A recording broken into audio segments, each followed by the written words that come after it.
Si tu es ici aujourd'hui, c'est certainement que tu veux devenir extrêmement rapide. Le sprint en côte va pouvoir t'aider pour ça. On va voir ensemble 5 excellentes raisons de pratiquer le sprint en côte. Tu verras, certaines sont assez surprenantes. Ensuite, je vais t'expliquer comment le mettre en pratique parce que la théorie, c'est bien, mais la pratique, c'est mieux. Le sprint en montée est à mon sens trop sous-coté. Je suis moi-même en train de le tester et je dois dire que les premiers résultats que je vois sont assez satisfaisants. Tout d'abord, le premier bénéfice, comme je te l'ai dit, c'est que ça va te permettre d'augmenter ta vitesse maximale. Enfin, soyons un peu plus précis, plutôt ton accélération, c'est-à-dire la capacité à faire la différence sur les premiers mètres. Le deuxième point, c'est la diminution du risque de blessure. Lorsque tu fais du sprint en montée, tu augmentes ta puissance, ta force et ton explosivité. Et tout ça sans jamais atteindre ta vitesse maximale. Sprinter en côte, ça va te donner les mêmes bénéfices que sprinter à plat. Sauf que tu auras moins de risques de blesser, notamment le bon vieux claquage derrière la cuisse.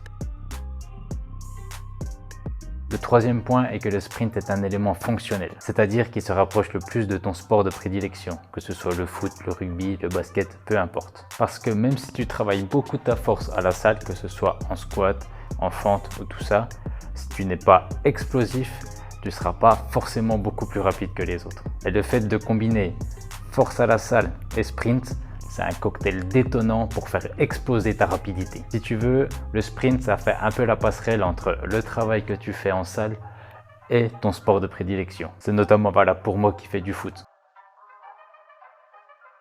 Le quatrième point est l'adaptation de ton métabolisme. En effet, faire des sprints courts et intenses va booster ton métabolisme. Il va permettre à ton cœur et à tes poumons de mieux fonctionner. Il va aussi te permettre de brûler du gras même quand tu as terminé tes séances. Tu vas booster aussi ton niveau de testostérone. Et qui dit plus de testostérone dit une meilleure prise de muscle. Donc tu vois, en fait, faire des sprints assez régulièrement, ça peut aussi t'aider dans ta prise de masse. Et le tout en limitant la perte de gras. Bah alors, pourquoi tu es encore ici là? Va sprinter là.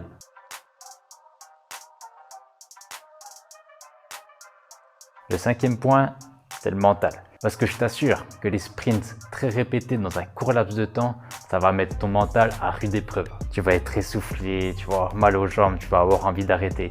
Et si tu continues par contre, là tu passes au-dessus niveau mental. Et ça va te servir aussi dans ton sport de prédilection. Tu sais, à la 80-85e minute, quand tout le monde est déjà un peu cuit, ben toi tu auras ce petit supplément d'énergie, ce petit supplément d'âme pour aller chercher ce que tu veux. Aller chercher ce sprint, ce tacle, ce tir qui va permettre de donner la victoire. Tu vois, c'est ce genre de petits détails qui peut aussi faire la différence. Il n'y a pas que les muscles physiques qui comptent, il y a ça aussi. Avant de passer à la suite, j'aimerais te demander juste un petit truc. Est-ce que tu peux me mettre un petit commentaire pour me dire quel type de vidéo tu aimerais et aussi quel sujet tu aimerais que j'aborde? Allez, c'est bon, on passe à la suite. Ok, on va passer à la suite au côté pratique. Je vais t'expliquer comment mettre en place les sprints en côte dans ton entraînement en toute sécurité. Avant de commencer quoi que ce soit, va falloir t'échauffer parce que des entraînements comme ça, courts et intenses, ce serait du suicide de le faire à froid. Donc on va déjà commencer par 10 minutes de footing, voilà, à allure modérée pour faire monter un peu la température de ton corps. Voilà, je me mets tout prêt pour que tu comprennes bien. L'échauffement, ça va améliorer le rendement de tes muscles de 10%, en plus de t'éviter les blessures, quoi. Donc ne l'évite pas, hein. J'espère que j'ai été bien clair. Une fois que notre corps est assez chaud, on va passer à l'échauffement des muscles. Donc pour chaque exercice que je vais te montrer, tu vas faire 2 x 10 mètres. Donc là déjà, on va faire 2 x 10 mètres sur les talons, jambes tendues. Ensuite, on fait 2 x 10 mètres sur la pointe des pieds. Ensuite, on va faire 2 x 10 mètres de fente marchée. Et on va faire aussi quelques étirements balistiques pour préparer tes muscles à l'étirement. Voilà, une fois qu'on est bien chaud au niveau des muscles, on va commencer les sprints, mais on va déjà faire une fois à 70%, une fois à 80-85% et une troisième fois à 90%. Et seulement après ça, on peut envoyer la sauce et envoyer du 100%. Mais bien sûr, si tu ne te sens pas chaud, tu peux en refaire encore un peu, tu peux t'échauffer un peu plus, hein. Ça va être aussi beaucoup au ressenti. Alors maintenant, pour ce qui est de la quantité. Donc déjà, on va le faire pas plus de 2 fois par semaine. Pourquoi? Parce que c'est un effort de type maximal. Il faut minimum 48 à 72 heures entre chaque jour de travail.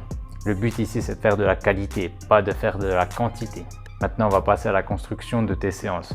Si tu es débutant, tu peux faire des séances de 5 à 6 sprints maximum, avec 1 minute 30 à 2 minutes de repos. Mais vraiment minimum 1 minute 30, histoire de recharger un peu tes batteries et que tu puisses être sûr d'être à 100% sur le prochain. Et dernier point, si tu peux faire l'entraînement en jour off, c'est mieux. Si tu peux vraiment pas, il faut vraiment que tu sépares ton entraînement de sprint et ton entraînement muscu et pas faire les deux en même temps. Par exemple, un le matin, un le soir, tu vois ce que je veux dire. Si tu as trouvé mon contenu pertinent et intéressant, tu peux t'abonner et si tu penses qu'il peut aider un de tes amis, partage-le avec lui, ça me ferait super plaisir. Allez, sprinte fort, pousse lourd et deviens exceptionnel.